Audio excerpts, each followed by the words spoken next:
You followed every rule they set. You became everything they said they wanted. And when the end came, you weren't just left with nothing. You were left with the crushing silence of realizing none of it ever mattered. Your reward for doing everything right was learning that it means nothing. You weren't punished for making a mistake. You were punished for your belief that your devotion would ever be enough to make them stay. There is a fundamental law you believed in, not a law written in books, but one etched into the very fabric of your soul. It is the quiet, unspoken agreement of emotional fairness, a universal truth you thought was as real as gravity. That if you are good, if you are loyal, if you pour your life force into another person's happiness, you will, in return, be held in a place of honor. You will be kept safe. You didn't just hope for this. You banked your entire sense of self on its certainty. This wasn't optimism. It was faith. And then the law was broken. The universe you trusted revealed itself to be indifferent. This is the core wound, the one that radiates a coldness that simple heartbreak cannot explain. It is the shame that rushes into the void where you expected validation. It's the chilling, slow-motion realization that your vulnerability, the softest, most sacred parts of you that you carefully offered, was not seen as a precious gift. It was seen as currency to be spent by someone who was never going to pay you back. Your tireless effort, your patience, your loyalty, they were not assets to be cherished. They were resources to be consumed. You are left holding your end of a bargain they never signed. This is the source of the profound confusion that quiets all the rage. How can this be? You followed the rules. You did everything right. The shock is not just that they left you. It is that they invalidated the very principles you lived by. The covert contract you held so dear, the one whispering, "If I am good, loving, and completely reliable, I will be loved and I will not be abandoned," was a deal you only made with yourself. The other party never even read the terms. So you stand in the wreckage, not of a relationship, but of a worldview. The pain is so deep because it feels like a cosmic injustice. You weren't just let down by a person. You were betrayed by the very nature of love as you understood it. And the silence on the other end of that one-sided promise is the true devastation. It's the sound of a world collapsing, a world where you were the only citizen, the only believer in its laws. After the collapse of that private universe, a silence follows. It is not a peaceful silence. It is a thick, heavy blanket of paralysis, a profound and hollow stillness that settles in your bones. You did everything you were supposed to do. You studied their heart like it was a map, learning the geography of their fears, the topography of their desires. You became an expert in their comfort, a scholar of their needs. You molded yourself into the shape they required, sanding down your own sharp edges so you would never cause them friction. You were flawless in your execution, and your reward was to be left alone in the quiet aftermath, your hands still outstretched from giving. This pain is a poison for which there is no antidote, because it has no name and no clear source. It is a quiet humiliation that cannot be screamed away. You cannot rage at them, for they broke no promise you ever spoke aloud. You cannot rage at yourself, because you search your memory on a loop, scanning every interaction for a mistake, a flaw, a single misstep, and you find nothing but earnest, painstaking effort. You are left in a vacuum of blameless agony, a humiliation that turns inward, curdling into a sense of profound defectiveness. It whispers that the failure wasn't in your actions, but in your very being. It is the feeling of an actor who poured his entire existence into a role. He bled real tears on stage every night, his voice cracking with authentic emotion. He memorized every line, perfected every gesture, held every painful pause for the perfect length of time. He lived inside this character for years, and on the final night, after his most breathtaking performance, he stands under the hot lights, chest heaving, the sweat on his brow cold and real. He takes a long, slow bow, anticipating the validation of applause.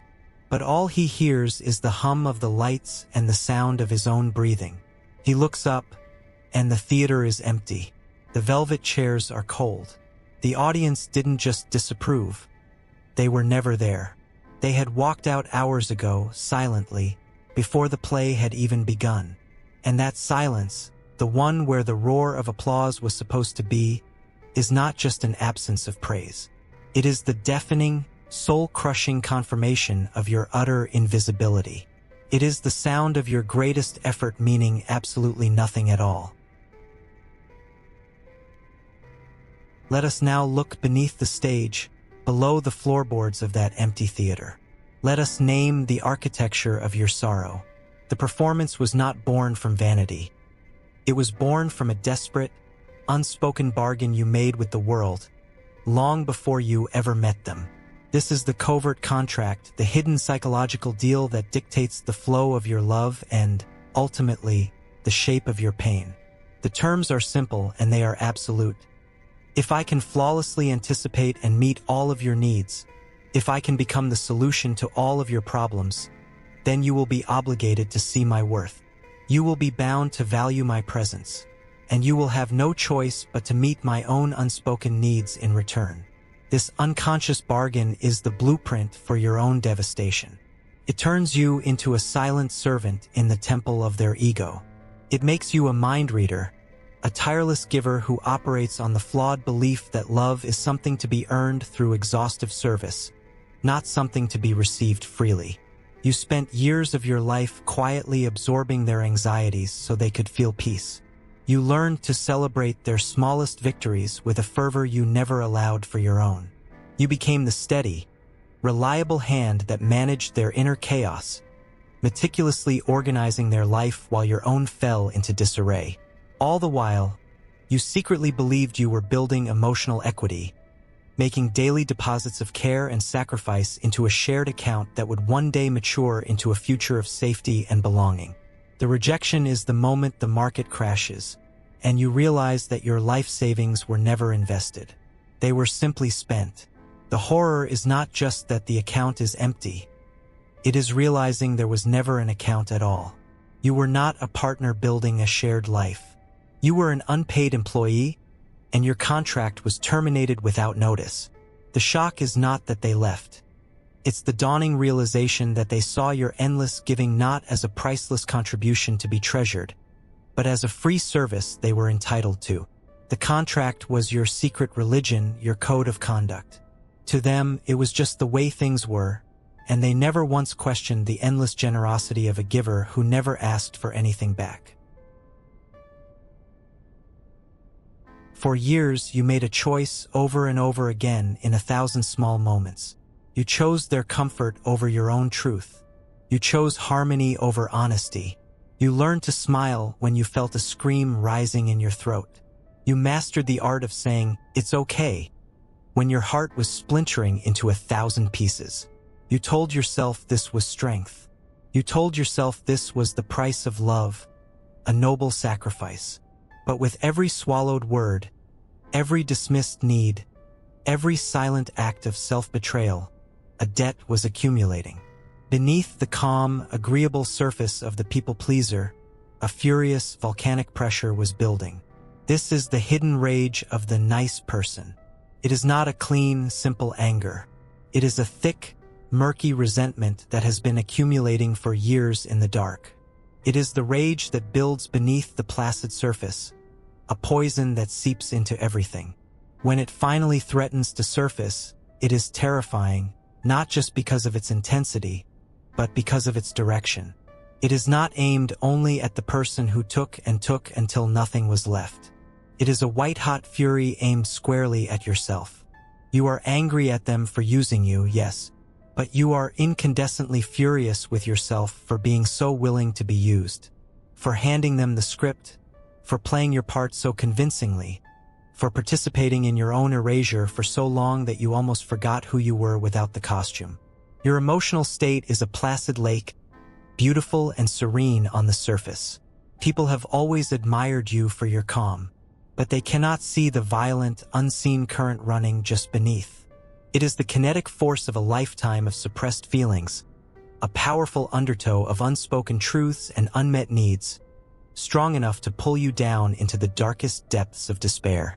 That current is not them. That current is the part of you that has been trying to get your attention for years. It is the righteous anger of your own soul, screaming that it refuses to be ignored any longer. It is the proof that somewhere, underneath all the layers of good, a real person is still fighting to survive. Here we arrive at the cruelest turn in this entire journey, a paradox so painful it can feel like madness. In your desperate and noble quest to become the perfect partner, to become everything they needed, you systematically, piece by piece, erased the very person they were meant to love. You thought this was the work of connection, but it was an act of disappearance. You sanded down your own edges so you would fit perfectly into their life. You hid your complicated feelings, your inconvenient needs, your private sorrows. You silenced your own desires until you could no longer hear them yourself, leaving behind a flawless, polished mirror that did nothing but reflect their own image back at them. And so you became a ghost in your own life. You were the unseen force that kept the house in order, the silent presence that absorbed the tension in a room. You were there, but you were not truly there. And then came the complaint you never saw coming, the one that broke something deep inside you. They turned to you, after years of you being their perfect mirror, and said, "I feel like I don't know who you are anymore," or, "You feel so distant." They began to ask for a vulnerability you had learned, through 1,000 subtle lessons, was unsafe to show them. They forgot every time you offered a crack in your armor. They recoiled in discomfort or, worse, used that fragile truth as a weapon against you later. So you learned to be invulnerable. You built a fortress of reliability around your heart because it was the only way to survive beside them.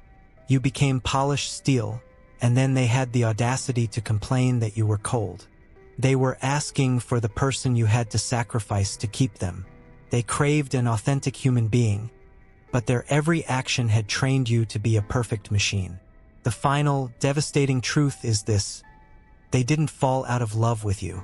They simply could no longer see you. The person they once knew had been so completely sacrificed in the service of their comfort that only a hollow, perfect shell remained. And one cannot love a shell. You disappeared long before they ever walked away. There comes a moment of clarity that feels less like an epiphany and more like a death. It is the instant you finally understand that all your effort, your sacrifice, your meticulous care and devotion was utterly and completely wasted. This is a different kind of grief. It is not the clean sadness of loss. It is the hollow, sickening grief of a wasted life force.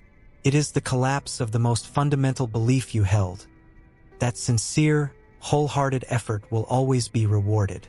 You look back on the years of your life, the energy you poured out, and you see it not as a noble sacrifice for love, but as fuel thrown into a fire that was never meant to warm you. You finally realize you were not participating in a relationship with shared rules and a shared goal. You were a player in a game where the other person was the sole referee, changing the rules to suit their needs at any given moment. You were playing chess, carefully considering every move, honoring the rules of engagement, while they were sweeping the pieces off the board whenever it suited them. You thought you were running a marathon together, pushing through the pain for a shared finish line. Now you see, with devastating clarity, they were never running with you. They were simply jogging alongside for a while before cutting across the field to a different destination they never told you about. You were not outplayed. You were never even in the same game. The feeling is that of a person who has spent their entire life carefully climbing a ladder. You focused on each rung, ignoring the splinters digging into your hands and the deep, persistent ache in your back, because you truly believed in the promise of a beautiful garden on the rooftop. The rejection, the abandonment, is the sickening moment you finally pull your weary body over the final rung, only to find the ladder was leaning against a blank, windowless wall the entire time. There is no garden. There was never going to be a garden. There is only the cold brick of the wall, the vast and empty sky, and the long, terrifying drop back to the ground. The agony is not in the fall itself, but in the realization that every single step you took was based on a lie you desperately wanted to believe was true. Here is an insight that may begin to cauterize the wound, a truth that burns but also cleanses. Listen closely, for it can change the story you tell yourself in the dark. Their departure was not a judgment on the quality of your love. It was not a final verdict on your worth as a human being. The love you gave was real, it was immense, and it was pure. What they rejected was not your heart. It was your unspoken expectation of reciprocity. They did not turn away from your love. They turned away from your ledger. You showed up for the relationship carrying this ledger. It was not a petty accounting of favors, but a sacred text of fairness, a quiet belief in the physics of a healthy bond. That energy given should, in some form, be returned. That care should be met with care. That respect should beget respect. This ledger was your moral compass, the tool you used to navigate with integrity. You believed, with every fiber of your being, that they were keeping a ledger too. You assumed you were both partners in the same system of emotional justice, building a life on the principles of balance and mutual investment. But they didn't show up for a partnership. They showed up for a banquet thrown in their honor. They came to feast on your warmth, to drink in your stability, to gorge themselves on your forgiveness and understanding. They saw you as a magnificent, endless spread of everything they lacked. And in the end, they were not disgusted by the quality of the feast. They were simply annoyed when you gently presented them with a bill. They didn't want a partner who kept a ledger of fairness. They wanted a source, a giver who never asked for an account to be settled. Your love was not the problem. Your fundamental, decent, human expectation that love be a two-way street was the problem. You were trying to build a home with someone who was only there to enjoy the catering. They didn't reject you. They rejected the responsibility that a love as real as yours demands. This devastation you feel now, this sense that your very best was not enough, is not a new feeling. Take a breath and feel its shape. It has a history. It has a weight that is heavier than this one relationship. The person who left did not create this wound. They simply found the exact location of a very old one and pressed down with all their weight. The pain you feel today is an echo, a haunting reverberation from a time and a place where love was first taught to you as something conditional. A prize to be earned, not a gift to be freely given. This pattern of performing, of meticulously keeping a ledger of your own good deeds, began long ago. It began in an environment where your safety and affection were tied to your performance. You were not taught how to be loved. You were taught how to be useful. You learned that approval was a reward for being quiet, for being good, for not causing trouble, for achieving. Love was not the air you breathed. It was the wage you earned for a job well done. And so you learned to work. You learned to strive. You learned to present a perfect, pleasing version of yourself, because the real, messy, needy version was met with silence or critique or disappointment. Does this feeling not seem hauntingly familiar? It feels just like being a child, walking into a room with a perfect report card clutched in your hand, your small heart swelling with a desperate hope for a hug, for a simple, uncomplicated, "I'm so proud of you." Instead, you are met with a brief nod, a cursory glance, and then the question that shatters everything. What happened here? Why isn't this one grade higher? That is the original wound. That is the moment the covert contract was first written. It is the quiet, crushing realization that even your absolute best will never be quite enough to win the unconditional acceptance you crave. This person, the one who just left, didn't break your heart. They just held up a mirror to that childhood room and proved that your oldest, deepest fear, the fear of being fundamentally and irrevocably not enough, was true all along. For your entire life, your identity has been defined by the struggle.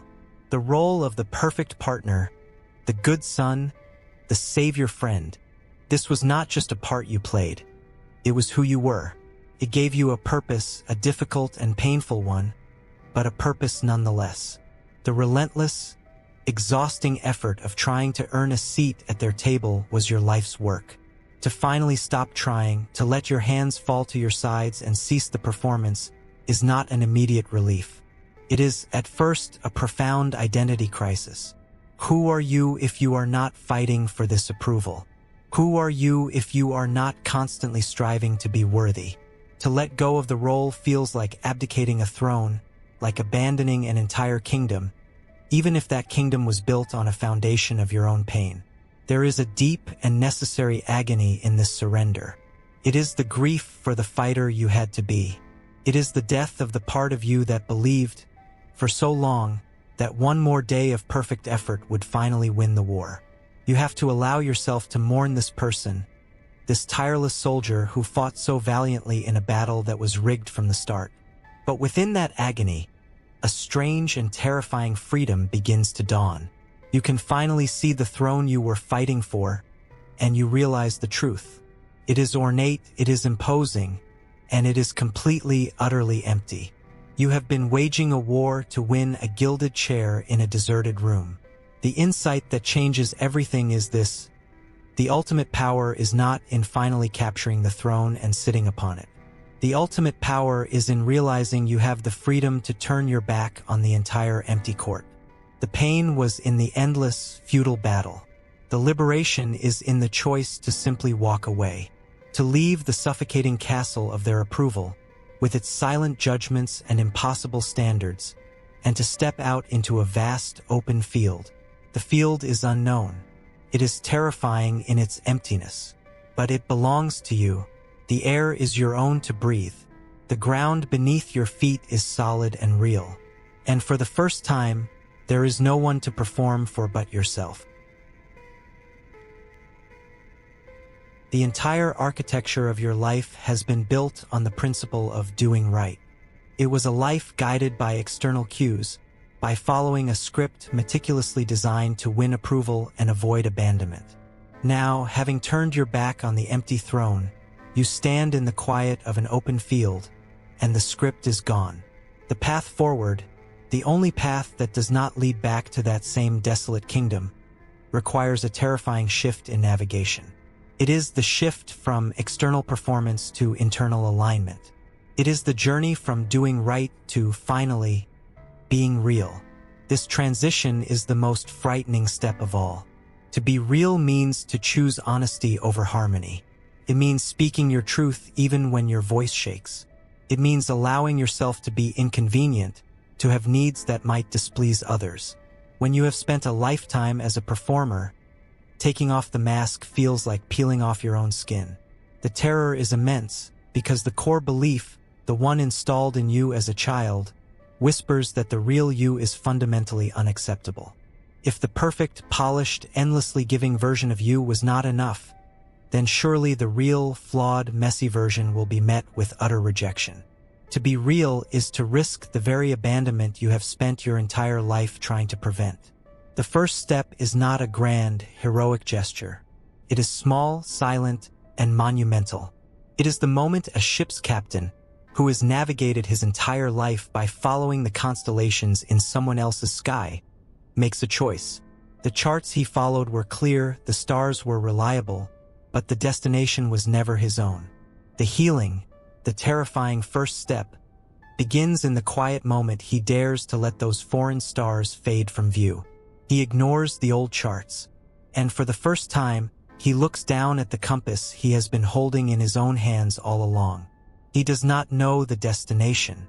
He has no map for these new waters. He only knows, with a fear that is sharper than any he has ever known, that the direction is finally, truly his own.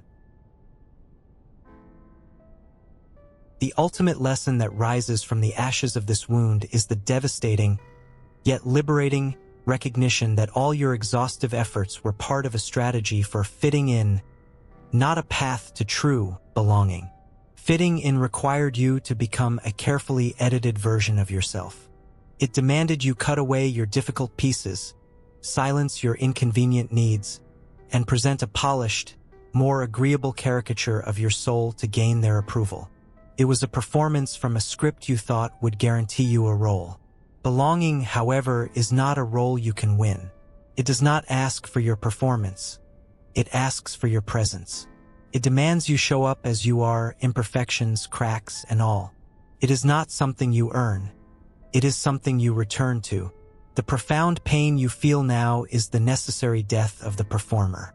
It is the funeral for the nice guy, the grief for the good girl, for the part of you that sincerely believed love was a wage to be earned through relentless, selfless labor. The healing can only begin in the silence that follows, when you finally stop the performance, put down the script, and allow yourself to mourn that role. You must hear this now. Your worth was never on trial.